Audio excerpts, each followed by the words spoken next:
संत मती के अनुसार सुसमाचार अध्याय 6 पद संख्या 33 मैं पढ़ता हूँ, आप ध्यान पूर्वक सुने। तुम सबसे पहले ईश्वर के राज्य और उसकी धार्मिकता की खोज में लगे रहो और ये सब चीज़ें तुम्हें यूं ही मिल जाएंगी। क्रिस्त में मेरे प्यारे भाई और बहनों, आप सभी को जय यीशु। मानव स्वभाव, मानव का एक स्वभाव है। साधारण स्वभाव क्या है? मांगना। मानव का स्वभाव क्या है? मांगना। शुरुआत से मानव मांगते आते हैं। हम मांगने के लिए कभी नहीं थकते। मानव मांगने के लिए कभी नहीं थकते। मनुष्य मांगने के लिए कभी नहीं थकते। हर पल हर समय मांगते हैं। और ईश्वर की स्वभाव क्या है? परमेश्वर का स्वभाव क्या है? देने का। परमेश्वर का स्वभाव है देना। हर पल हर समय देते ही रहते हैं। आप किसी भी अवस्था में जाओ परमेश्वर के सम्मुख, परमेश्वर कभी नकारता नहीं है, कभी नहीं देने की बातें नहीं। परमेश्वर खुले मन से खुले दिल से देता है। ये परमेश्वर के स्वभाव है। और मानव के स्वभाव क्या है? लेना, मांगना। ये मानव का स्वभाव है। लेकिन बहुत से भाई मुझे कमेंट करके ये भी कह सकते हैं कि हम तो बरसों से मांग रहे हैं लेकिन परमेश्वर हमें दे ही नहीं रहे। ये भी कह सकता है, कोई बोलेंगे मैं 5 साल से प्रार्थना कर रहा हूँ, परमेश्वर से मैं चंगाई मांग रहा हूँ, नहीं दे रहे। कोई बोलेंगे मैं बच्चे मांग रहा हूँ, मुझे नहीं दे रहे। कोई बोलेंगे कि और कुछ नौकरी मांग रहा हूँ, घर मांग रहा हूँ। इस प्रकार से बोल सकते हैं। और ऐसे ही है, बहुत से लोगों को परमेश्वर दे ही नहीं रहे। ये भी सत्य है। लेकिन हम देखते हैं कि परमेश्वर का स्वभाव यही है और परमेश्वर एक है, वो दयालु है, देने वाला परमेश्वर है। लेकिन हमें क्यों नहीं मिल रहा है? इसके पीछे भी कुछ कारण होगा। उस कारण को ढूंढना है, उस कारण को पहचानना है, उस कारण को जानना है। देखिए, हर एक इंसान पापी है। इस दुनिया में कोई भी धर्मी नहीं है, या यूं समझे कि क्या बोलते हैं, निष्पाप नहीं है। सबके सब पापी है। सिर्फ एक जो प्रभु यीशु मसीह मानव रूप धारण किए थे वो निष्पाप थे, बाकी सबके सब पापी है। जिस प्रकार हम पढ़ते हैं अब्राहम के बारे में, पिता इब्राहिम के बारे में जब पढ़ते हैं तो परमेश्वर के सम्मुख कहता है, मैं तो एक मिट्टी और राख हूँ, जिसे परमेश्वर अपना मित्र समझता है, मित्र कहता है। और वो विश्वासियों का पिता है। वो कितने नम्र बन जाते हैं परमेश्वर के सम्मुख, मालूम है? जब आप पढ़ेंगे उत्पत्ति ग्रंथ अध्याय, मैं आपके लिए पढ़ता हूँ, अध्याय 18 पद संख्या 27 में, तो यहाँ पर लिखा है, इस पर इब्राहिम ने कहा, मैं तो मिट्टी और राख हूँ, फिर भी क्या मैं आप अपने प्रभु से कुछ कह सकता हूँ? किसने कह रहा है? इब्राहिम ने। पिता इब्राहिम कहता है, मैं मिट्टी और राख हूँ, क्या मैं अपने प्रभु से कुछ कह सकता हूँ?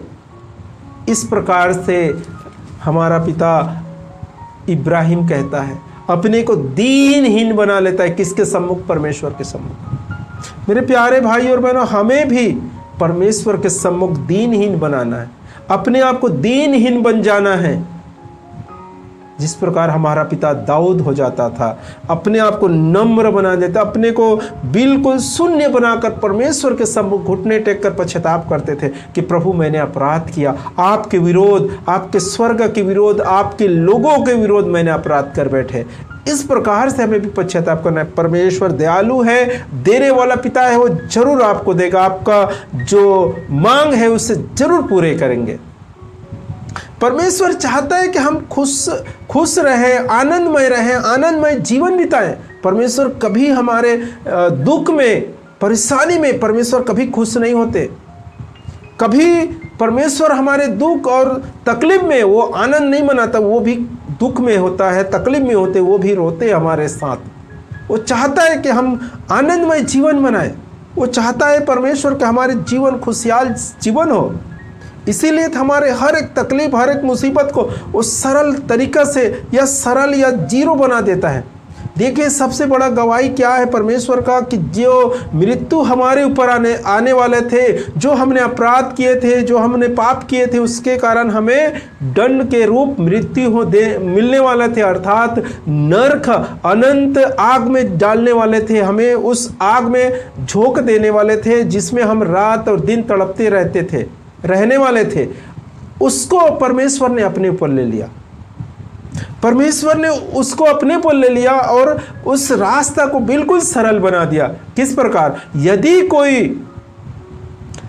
यहां पर हम पढ़ते हैं संत योहन के सुसमाचार में अध्याय 3 पद संख्या 16 में, वहां पर लिखा है, बाइबल बताती है, ईश्वर ने इस संसार को इतना प्रेम किया, इतना प्यार किया कि उसके लिए उसने अपने एक लौते पुत्र को दे दिया, जिससे जो कोई उस पर विश्वास करे उसका सर्वनाश ना हो बल्कि अनंत जीवन प्राप्त करे।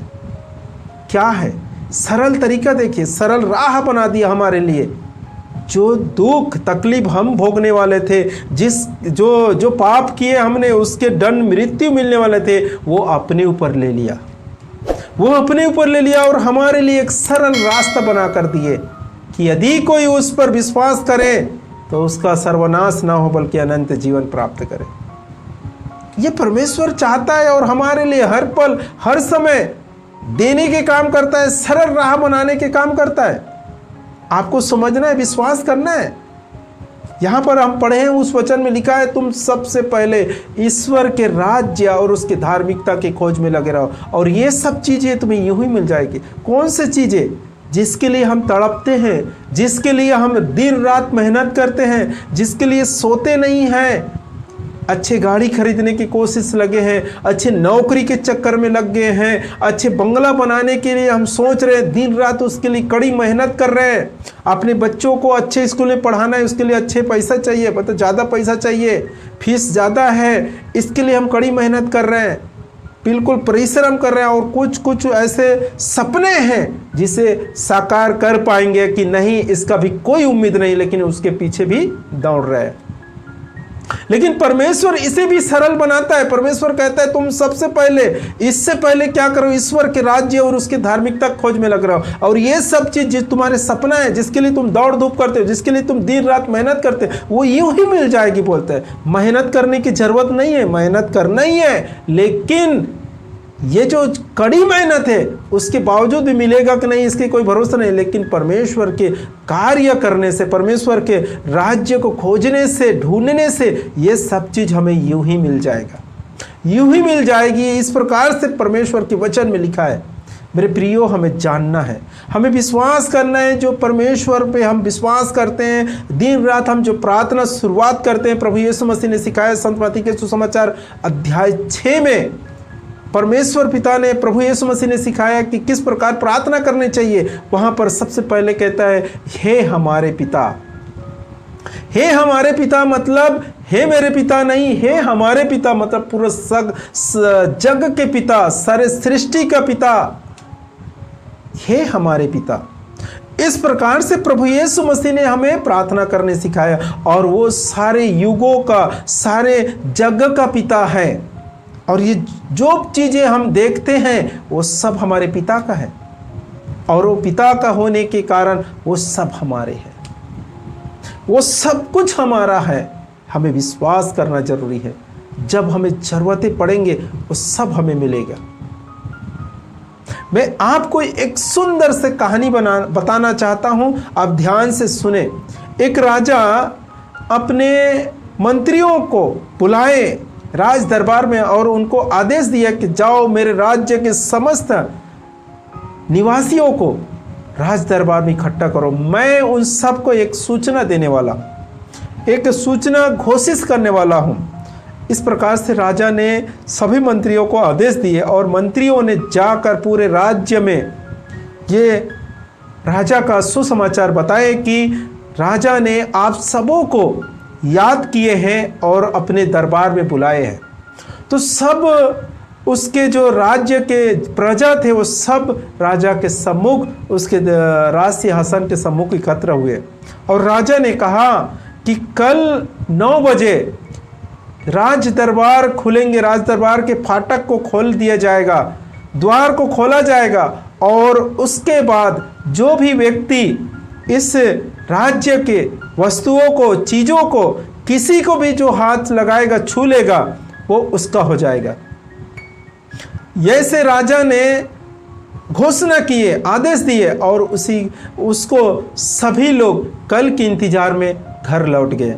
घर लौटने के बाद प्रजा, जनता, लोग सोए नहीं, रात भर चिंतित है, रात भर जग रहे हैं, सुबह कब होगा।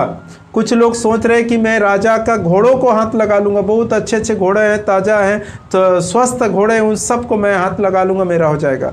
कुछ लोगों सोच रहे हैं राजा का बहुत सारे सुंदर सुंदर रानी हैं, उनको हाथ में लगाऊंगा, उनसे छू लूँगा, वो सब मेरे हो जाएंगे। कुछ लोग सोच रहे हैं सोना चांदी है, हीरे जवाहरात है, मोती है, इन सबको मैं हाथ लगा लूँगा, वो सब मेरे हो जाएंगे। कुछ लोग सोच रहे हैं राजा के नौकरों को हाथ लगाने के लिए, कुछ लोग और कुछ इस प्रकार से राजा का सिंहासन को छू लूँगा, राज दरबार को छूँगा। इस प्रकार से सब लोग सोच सोच के रात भर बेचैन सोए नहीं, और सुबह होते ही सब राज दरबार के सम्मुख उपस्थित हो गए कि कब राज दरबार खुलेगा और हम दौड़ के जो जो वस्तुओं को सोचे हैं उसको हाथ लगा लेंगे। कहीं ऐसा ना हो कि मेरे से पहले कुछ लोग हाथ लगा लें। ऐसे सोच के राज दरबार के सम्मुख उपस्थित हुए, और राजा के आदेश के अनुसार 9 बजने के बाद राज दरबार को खोल दिया गया, और सब भगदड़ मच गए, दौड़ने लगे। कहीं मैं सोचा उसको वो छू ना ले, ये छू ना ले, इसलिए दौड़ रहे हैं, धक्का मार रहे एक दूसरे को, कोई गिर गए उसके परवाह नहीं, उसको खूंद रहे हैं, ये उसके ऊपर से जा रहे हैं। इस प्रकार से बहुत भगदड़ मच गए, और उस समय सब अपने अपने जो सोचे उसको छूने के लिए दौड़ रहे हैं। सॉरी,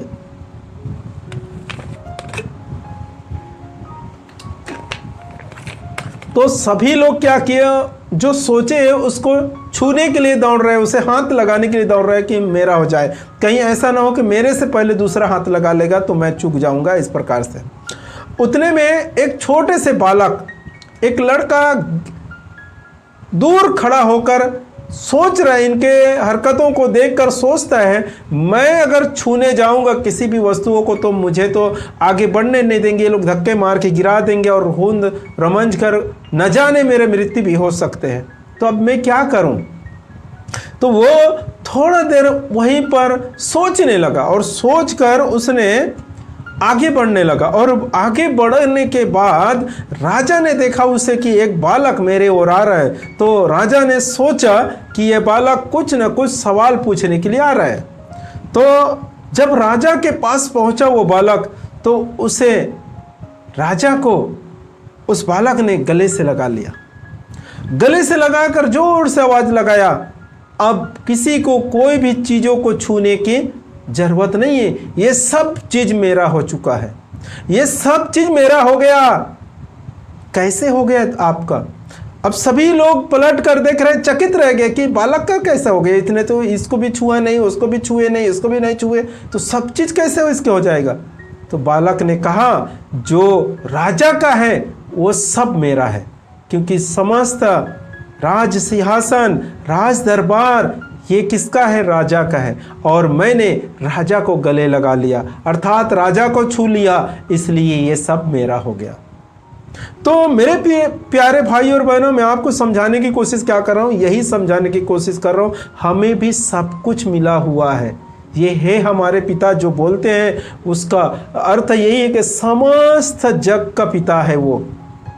और जब हम उस पिता को गले लगा लेते हैं तो अर्थात जिसके लिए दौड़ रहे ये दुनिया, वो सब हमारा हो जाते हैं। ये सब वस्तु, ये सब चीज़ें हमारे हो जाएंगे। हमें ज़रूरत पड़ने पर, हमारे आवश्यकताएं पर उसे प्रकट किया जाएगा, उसे दिया जाएगा। हम बेफुजूल के उनके पीछे दौड़ते हैं, और न जाने हम पाएंगे भी नहीं, इसकी कोई उम्मीद नहीं है। मेरे प्रियो, छोटे बालक के समान हमें बनना है। हमें सबसे पहले सृष्टिकर्ता को अपना लेना है, सृष्टिकर्ता को छू लेना है, सृष्टिकर्ता को गले से लगा लेना है, फिर ये सब चीज़ें तो यूं ही मिल जाएगा। वो तो सब पिता ईश्वर का है। तो जब पिता ईश्वर हमारे हो गए, हम उसे गले लगा लिए, उसे छू लिए, तो यह सब वस्तु हमारे हो जाएंगे।